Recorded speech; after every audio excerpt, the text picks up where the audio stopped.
Hello friends, daily ਨਵੀਂ updates ਦੇ ਲਈ ਸਾਡਾ YouTube ਚੈਨਲ ਸਬਸਕ੍ਰਾਈਬ ਕਰੋ ਅਤੇ ਨਾਲ ਬੈਲ ਆਈਕਨ ਦਬਾਓ।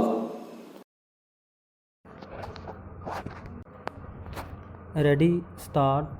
ਅੱਜ ਕੱਲ੍ਹ ਖੇਤੀਬਾੜੀ ਵਿੱਚ ਵਿਗਿਆਨ ਦੀ ਵਰਤੋਂ ਇਸ ਹੱਦ ਤੱਕ ਵੱਧ ਗਈ ਹੈ ਕਿ ਇਸ ਦਾ ਤਕਨੀਕੀ ਪੱਧਰ ਕਿਸੇ ਵੀ ਤਰ੍ਹਾਂ ਮੈਡੀਕਲ ਨਾਲੋਂ ਘੱਟ ਨਹੀਂ ਹੈ। ਡੰਡੀ ਖੇਤੀ ਮਾਹਿਰਾਂ ਵੱਲੋਂ ਵਧੀਕ ਉਪਜ ਵਾਲੀਆਂ ਕਿਸਮਾਂ ਤੇ ਖੇਤੀ ਦੇ ਨਵੇਂ ਵਿਕਸਿਤ ਢੰਗਾਂ ਦੀ ਕਾਢ ਅਤੇ ਜ਼ਿਮੀਂਦਾਰ ਭਰਾਵਾਂ ਦੀ ਮਿਹਨਤ ਦੇ ਸਦਕੇ ਪੰਜਾਬ ਵਿੱਚ ਫਸਲਾਂ ਦੀ ਖੇਤੀ ਵਿੱਚ ਹਰਾ ਇਨਕਲਾਬ ਆਇਆ ਹੈ। ਡੰਡੀ ਇਸ ਨਾਲ ਨਾ ਸਿਰਫ ਫਸਲੀ ਚੱਕਰ ਹੀ ਬਦਲ ਗਏ ਹਨ, ਸਗੋਂ ਫਸਲੀ ਘਣਤਾ ਵੀ ਵੱਧ ਗਈ ਹੈ। ਡੰਡੀ ਇਸ ਵਿੱਚ ਕੋਈ ਸ਼ੱਕ ਨਹੀਂ ਹੈ ਕਿ ਵੱਖ-ਵੱਖ ਫਸਲਾਂ ਦੀਆਂ ਵਧੀਕ ਉਪਜ ਦੇਣ ਵਾਲੀਆਂ ਕਿਸਮਾਂ ਤਾਂ ਹੀ ਜ਼ਿਆਦਾ ਝਾੜ ਦੇ ਸਕਦੀਆਂ ਹਨ ਜੇਕਰ ਉਨ੍ਹਾਂ ਸੰਬੰਧੀ ਕੀਤੀਆਂ ਖੇਤੀ ਸਿਫਾਰਸ਼ਾਂ ਦਾ ਸਹੀ ਰੂਪ ਵਿੱਚ ਪਾਲਣਾ ਕੀਤੀ ਜਾਵੇ। ਡੰਡੀ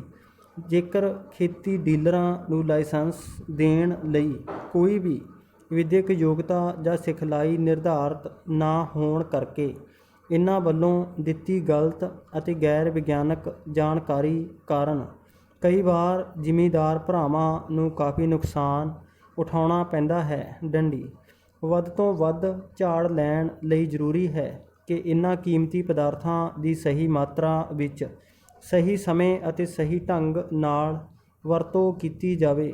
ਇਸ ਲਈ ਲੋੜ ਹੈ ਕਿ ਇਨ੍ਹਾਂ ਪਦਾਰਥਾਂ ਦੀ ਸਪਲਾਈ ਦੇ ਨਾਲ ਸਹੀ ਵਰਤੋਂ ਸੰਬੰਧੀ ਜਾਣਕਾਰੀ ਵੀ ਜ਼ਿਮੀਂਦਾਰਾਂ ਨੂੰ ਉਪਲਬਧ ਕਰਵਾਈ ਜਾਵੇ। ਡੰਡੀ ਸਪਲਾਈ ਕਰਨ ਸਮੇਂ ਮੌਕੇ 'ਤੇ ਸਹੀ ਜਾਣਕਾਰੀ ਦੇਣ ਲਈ ਖੇਤੀ ਡੀਲਰਾਂ ਦਾ ਖੇਤੀਬਾੜੀ ਬਾਰੇ ਲੋੜੀਂਦਾ ਗਿਆਨ ਹੋਣਾ ਅਤੀ ਜ਼ਰੂਰੀ ਹੈ। ਡੰਡੀ ਪੰਜਾਬ ਵਿੱਚ ਕੋਈ 20,000 ਤੋਂ ਵੱਧ ਖੇਤੀ ਡੀਲਰ ਇਨ੍ਹਾਂ ਪਦਾਰਥਾਂ ਨੂੰ ਜ਼ਿਮੀਂਦਾਰਾਂ ਪਾਸ ਪਹੁੰਚਾਉਣ ਦਾ ਕੰਮ ਕਰ ਰਹੇ ਹਨ। ਡੰਡੀ ਇਨ੍ਹਾਂ ਡੀਲਰਾਂ ਵਿੱਚ ਜ਼ਿਆਦਾਤਰ ਆੜ੍ਹਤੀਏ ਹੀ ਹਨ ਜੋ ਕਿ ਖੇਤੀ ਉਪਜ ਦੀ ਖਰੀਦੋ ਫਰੋਖਤ ਕਰਦੇ ਹਨ ਅਤੇ ਜ਼ਿਮੀਂਦਾਰਾਂ ਨੂੰ ਨਿੱਜੀ ਜ਼ਰੂਰਤਾਂ ਲਈ ਕਰਜ਼ੇ ਵੀ ਦਿੰਦੇ ਹਨ।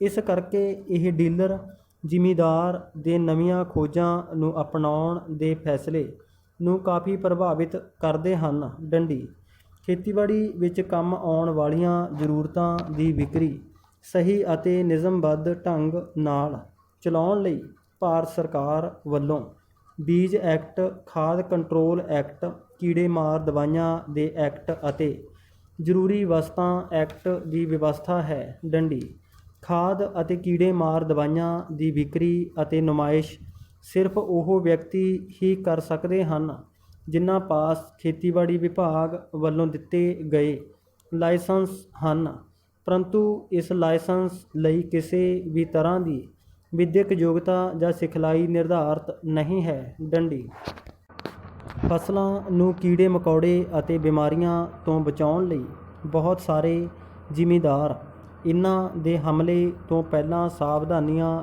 ਨਹੀਂ ਵਰਤਦੇ। ਆਮ ਤੌਰ 'ਤੇ ਜਦੋਂ ਕੀੜੇ ਮਕੌੜਿਆਂ ਦਾ ਹਮਲਾ ਹੋ ਜਾਂਦਾ ਹੈ ਉਦੋਂ ਹੀ ਜ਼ਿਮੀਂਦਾਰ ਕਿਸੇ ਦਵਾਈ ਦੀ ਖਰੀਦ ਕਰਨ ਬਾਰੇ ਸੋਚਦਾ ਹੈ ਅਤੇ ਸਿਰਫ ਉਦੋਂ ਹੀ ਉਹ ਕੀੜੇ ਮਾਰ ਦਵਾਈ ਦੀ ਖਰੀਦ ਲਈ ਉਪਰਾਲਾ ਕਰਦਾ ਹੈ। ਡੰਡੀ ਇਸ ਲਈ ਉਸ ਦਵਾਈ ਦੀ ਵਰਤੋਂ ਲਈ ਸਮਾਂ, ਮਿਕਦਾਰ ਅਤੇ ਵਰਤੋਂ ਦੇ ਤਰੀਕੇ ਦੀ ਜਾਣਕਾਰੀ ਦੀ ਲੋੜ ਵੀ ਉਸ ਨੂੰ ਉਸ ਸਮੇਂ ਹੀ ਮਹਿਸੂਸ ਹੁੰਦੀ ਹੈ, ਜਿਸ ਕਰਕੇ ਦਵਾਈਆਂ ਦੇ ਖਰੀਦਣ ਸਮੇਂ ਜ਼ਿਮੀਂਦਾਰ ਨਵੀਂ ਤਕਨੀਕ ਨੂੰ ਅਪਣਾਉਣ ਬਾਰੇ ਜ਼ਿਆਦਾ ਉਤਸੁਕ ਹੁੰਦਾ ਹੈ ਅਤੇ ਡੀਲਰਾਂ ਪਾਸੋਂ ਇਸ ਸੰਬੰਧੀ ਜਾਣਕਾਰੀ ਪ੍ਰਾਪਤ ਕਰਨ ਦੀ ਵੀ ਕੋਸ਼ਿਸ਼ ਕਰਦਾ ਹੈ। ਡੰਡੀ ਇਹ ਵੇਖਣ ਵਿੱਚ ਆਇਆ ਹੈ ਕਿ ਕਈ ਵਾਰ ਚੀਜ਼ ਵੇਚਣ ਦੇ ਲਾਲਚ ਵਿੱਚ ਡੀਲਰਾਂ ਵੱਲੋਂ ਗਲਤ ਅਤੇ ਗੈਰ ਵਿਗਿਆਨਕ ਜਾਣਕਾਰੀ ਜ਼ਿਮੀਂਦਾਰ